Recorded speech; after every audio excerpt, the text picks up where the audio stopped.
هلی خوش خولم که با شما هستم. کی در اویلا یعنی مساعدت کرد که شما به همین سطح رسید؟ البته والدینم بودن. اونها خیلی مرا دلگرم و هوسمند گرداندند. در یک روز چند ساعت کار میکنین؟ من وابسته به روزی هفته ساعت‌های 4 یا 6 صبح از خواب میخیزم. دوستان تاجیکی من همیشه میگویند که آب حیات است. گپ‌های آنها درست. سلام بیننده عزیز.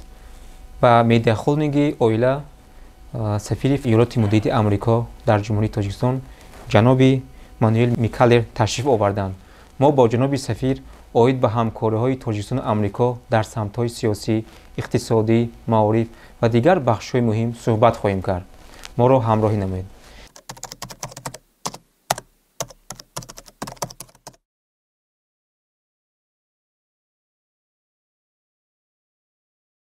جناب سفیر به اداره ما خوش آمدید. می‌خواستم درباره فعالیت دیپلماتی خود و درباره کارهای نظررسی که در تاجیکستان کرد چند سخن گفت. پیش از همه تشکر به شما که امروز مرا برای سخنرانی دعوت کردید. خیلی خوش حالم که با شما هستم و این کنی صحبت کردن را درباره مسئله هایی که به نظر من برای خوانندگان و تماشابینان شما مهم خواهند بود دارم. میخواستم درباره فعالیت دیپلماتی خود چند حرف گویید. چگونه آغاز شد؟ چگونه تاجیکستان دریافتید؟ Thank you for the question. من در اویلا به وی رسیدم که در آن محبت و این کسب داشتند. از والدینم ارزش‌های صادقانه خدمت کردن را درک نمودم. یعنی این پیش از همه خدمت به وطن است. محض وطن این همه امکان را فراهم آورد. بنابراین ما باید هر چه زیادتر برای این قدر غمخواری و وطن خود در همه جاده سهم گذاریم. فعالیت دیپلماتی برایم این فرصت را خوب فراهم آورده است. زیرا آن تمام منفعت و نیت‌های در بالا ذکر گردیده را در خود متحد ساخته است. کی در اویلا یعنی مساعدت کرد که شما به همین سطح رسید؟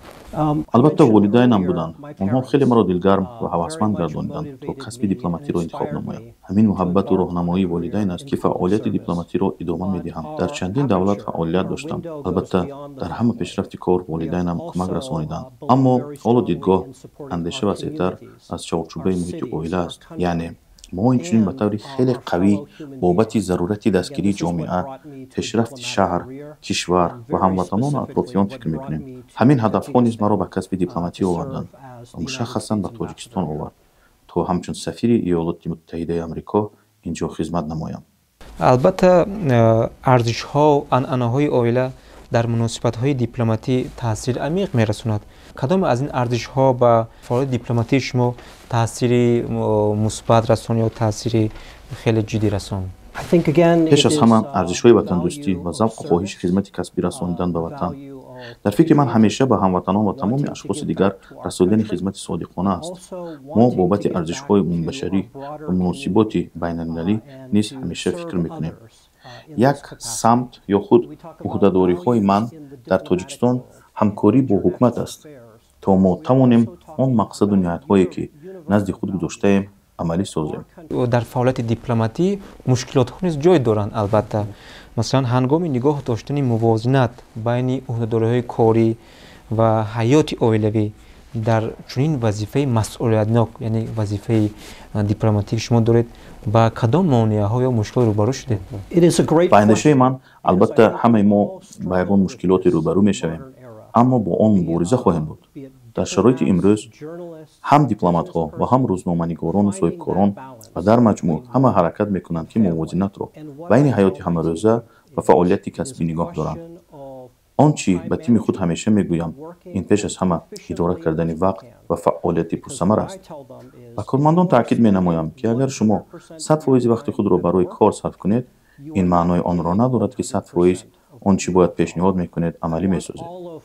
خواهان آن هستم که همه کارمندان باید در شرایط بهترین کار کنند، پیش روند. شما نمیتوانید به هدف رسید وقتی که اگر مسائل اجتماعی، نگاه بین سلامتی خود و عائله را صرف نظر کنید، چون که شما از حد زیاد وقت خود را برای کار صرف میکنید. پیام دیگری که به همکاران همیشه میرسانم این است که اگر شما حتی روزهای استراحت را در جای کار گذرانید، از امکانات دیگری که این کشور پیشنهاد میکند با مانند طبیعت نوتکرار، تاریخ فرهنگی غنی و مهمان نوازی سطحی عالی به بهره میمانید. یعنی همه ما و کارمندان باید از این امکانات درست استفاده نماییم. این بسیار مهم است. همین موتیواسیا و دلگرمی رو کارمندان شما چگونه قبول میکنند؟ این از درک و فهمیش هر کس وابسته است. اکثر کارمندان نسبت به خود خیلی سختگیر میباشند و زیاد میخواهند زحمت کشند. اما ما نمیخواهیم که آن از حد اعتدال گذرد. آن میتواند به ویران گشتن موازنت بین کار و حیات شخصی آورد. ما همیشه کوشش میکنیم که ثمره بخش فعالیت نماییم. اما پیوسته به آنها میگویم که حال و ضرورت زیاد زحمت کشیدن در پیش ایستاده است و ما شاید همان وقت مهم است که ساعت‌های زیاد در کار بمانیم، حتی در روزهای استراحت. اما این گونه حالت‌ها همچون حالت‌های استثنایی خواهند بود و نه به طوری همیشه. ما را همیشه کارهای زیاد انتظار خواهند بود که مجبور می‌شویم ساعت‌های طولانی در کار بمانیم، ولی در همان مورد هم تمام کارها را به انجام رسانیدن غیر امکان است.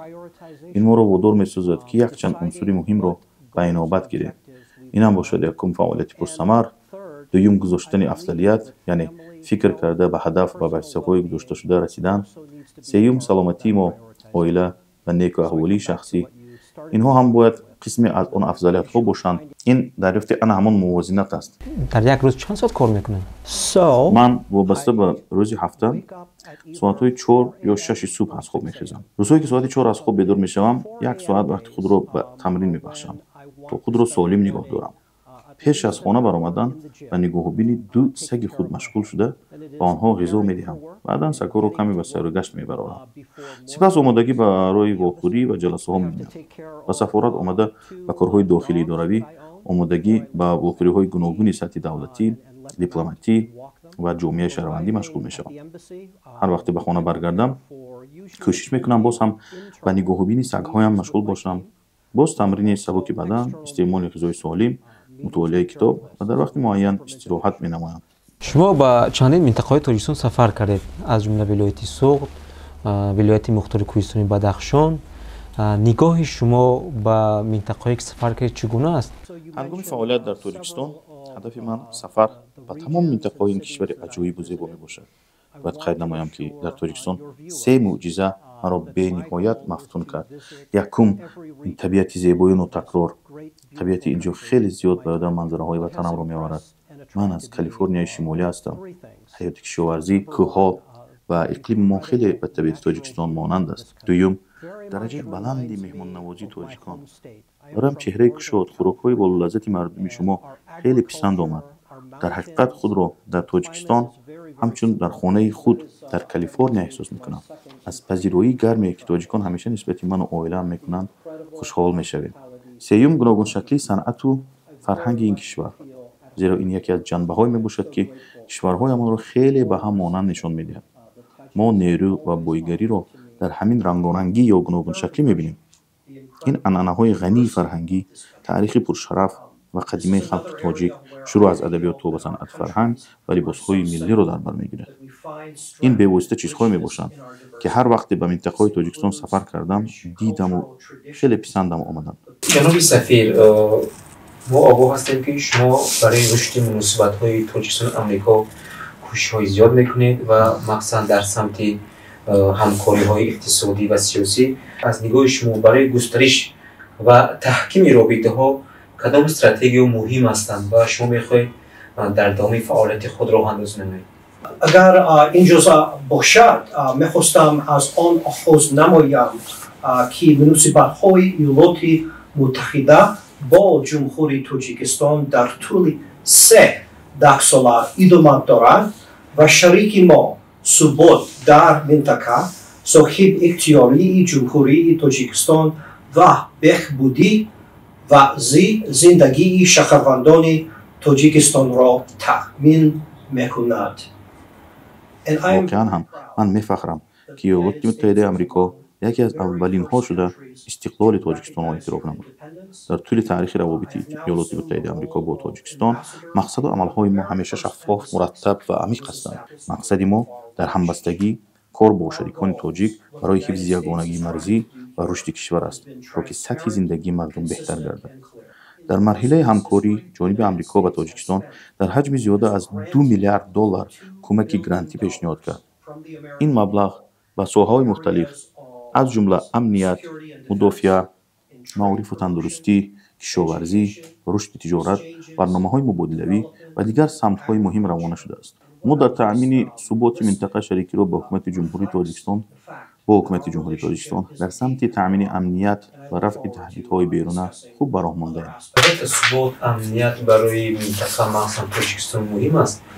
مثلا ایالات متحده آمریکا برای رفع چالش‌ها برای تأمین امنیت منطقه کدام کار را انجام میده به طور مشخص؟ ما در تأمین ثبات منطقه شریکی را با حکومت جمهوری تاجیکستان در سمت تأمین امنیت و رفع تهدیدهای بیرونه خوب به راه مانده‌ایم. ما سال‌های زیاد است که برای پرقوت نمودن سرحد تاجیکستان و افغانستان همکاری داریم. بهر پیشگیری خطرهایی که همه ما با آن روبرو شده‌ایم و مانند تروریسم و افراطگرایی خشونت‌آمیز، تهدیدهای دیگر از طرف گروه‌های متشکل جنایی و علالخصوص نشءالجوانان مبارزه می‌کنیم. این مشکلات را همچون مشکلات منطقوی بررسی می‌کنیم. با اعتراف آنکه واکنش‌های درازمدت استوار البته باید دیگر کشورهای منطقه را نیز در بر گیرد. در چارچوبه یعنی پلتفرم 35+1 یعنی آسیای مرکزی و ایالات متحده آمریکا، ما با تاجیکستان و کشورهای همسایه بابت پیشگیری همین تهدیدها همکاری میکنیم. اینچنین بابت ارزیابی حالت‌هایی که به پیداشوی افراطگرایی خشونت‌آمیز می‌آورد. این به طور مشخص جهت تقویت رابطه‌های اقتصادی در منطقه است. این انرژتیکا، انتقال آب و ترتیب سودای بین سرحدی را در بر می‌گیرد. مسئله دیگر در حوزه تشبثی یعنی پلتفرم C5+1 دوستان تاجیکی من همیشه میگویند که آب حیات است. گپ‌های آنها درست. بسیار خوشنودم که سال گذشته در حوزه این تشبث ملاقات پرزیدنت جمهوری تاجیکستان محترم امام علی رحمان و پرزیدنت آمریکا جناب جو بایدن در شهر نیویورک برگزار شد. در رفت ملاقات جانب‌ها مسائل گوناگون تامین امنیت و ثبات منطقه بررسی گردیده. همچنین پرزیدنت تاجیکستان اومید به تغییریابی اقلیم و تهدیدهای که همچون خطر گلوبالی برای همه ما می‌آورد اشاره کرد. پرزیدنت آمریکا نیز به این پیشنهاد تاجیکستان همفکر است. من برای همکاری با حکومت تاجیکستان و مردم آن بهر رفع خوف‌های وابسته به تغییرات اقلیم تیار میباشم. در مسئله رشد سرمایه‌گذاری که تاجیکستان به این سمت توجه بیشتر می‌دهد، ما آگاه هستیم که چندین شرکت‌های موافق آمریکا در تاجیکستان فعالیت دارند در بخش‌های مخصوصاً کارخانه‌های صنعتی. نظر شما در مورد سرمایه‌گذاری در تاجیکستان چگونه است؟ آمریکا برای رشد سرمایه‌گذاری تاجیکستان کدام کارها را انجام می‌دهد؟ وقتی که ما با جنوب تاجیکستان وام می‌خوریم، آنها پیوسته بابت ضرورت جلب زیادتری سرمایه‌گذاران آمریکا سخن می‌کنند. مقصد من همچنین است. زیاد می‌خواهم که محصولات و خدمات‌های آمریکایی در تاجیکستان باشد. سیاحان و مردم آمریکا به کشور شما آیند. محصولات آمریکایی زیاد برای مردم تاجیکستان دسترس باشد. البته سوال به میان میاد که چرا ما یعنی هر دولت در یک جایی باید به انجام رسانیم برای جلب این گونه سرمایه‌گذاری. مسئله دیگری که با آن سرمایه‌گذاران آمریکایی اهمیت میدهند البته عیناً همان مسائل است که مورد توجه دیگر سرمایه‌گذاران خارجی میباشد.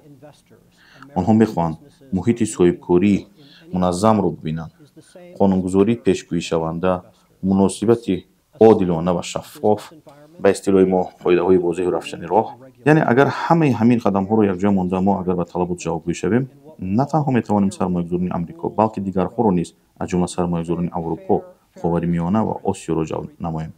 این منفعت مشترک ما میباشد.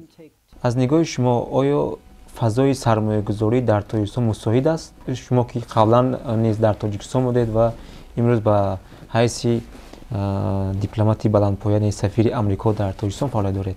من همیشه در وقتی واقعی‌ها با نمایندگان حکومت تاجیکستان همکسبان خود میگویم که وقتی که آنها در جستجوی سرمایه‌گذاری بیشتر از آمریکا هستند، باید با سرمایه‌گذاران آمریکایی علاقه در اینجا فعالیت داشته مناسبت عادلانه داشته باشند.